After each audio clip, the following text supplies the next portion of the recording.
Right. You've spoken about the Coyne report. Do you remember the questions being asked earlier on today by Miss Price? Yeah? Yes. And you've said about the Coyne report, this is in your evidence today, was that in relation to the expert's opinion, at the time, there was a lot of knocking of that report, both Fujitsu and Post Office. Okay? At the time, when you were dealing with the Coyne report and discussing it with Mr. Marsh, was there knocking from Post Office via Mr. Marsh about the Coyne report?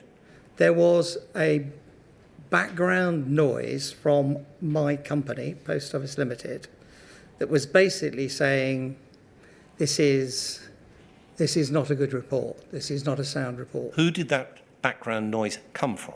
Came from a variety of places. Well, name one. Well, certainly when Tony spoke to me on the day that we have talked about earlier today, he was dismissive of that report. But there were, I suspect, back in the bowels, as it were, of the organisation, there was significant people saying, this is no good. You suspect. Now, Mr. Miller, some part of your evidence, it appears as though you're speaking from a kind of a distance, like an out-of-body experience. What do you mean you suspect that there was some talk within Post Office about it? Was there or was there not? Yes. Right. From who? I know, I heard from Tony Marsh. I really don't know who else was saying these things. I'm afraid I don't. I'm sorry. Okay. You've also said this, both in your statement and in your evidence. You definitely did not read the report at the time. That's your evidence about it. It is. So are we to understand that you can think back to the time when you've got Mr. Marsh in front of you and he's referring to this report?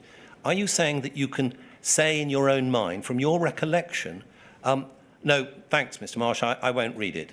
It's okay, no problem. No, I didn't say right. that. Why are you saying you definitely didn't read it? Do you remember not reading it?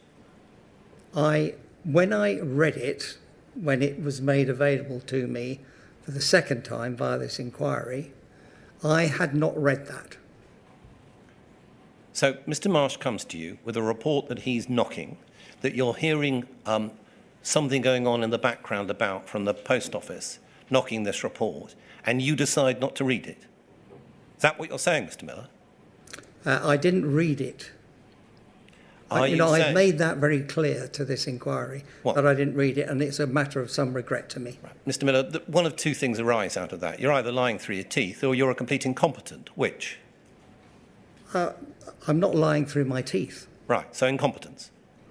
If you wish to say that, yes. Or do you agree it's incompetence not to have read a report? I am in these circumstances. I am not happy that I didn't read that report. Paragraph 16 of your statement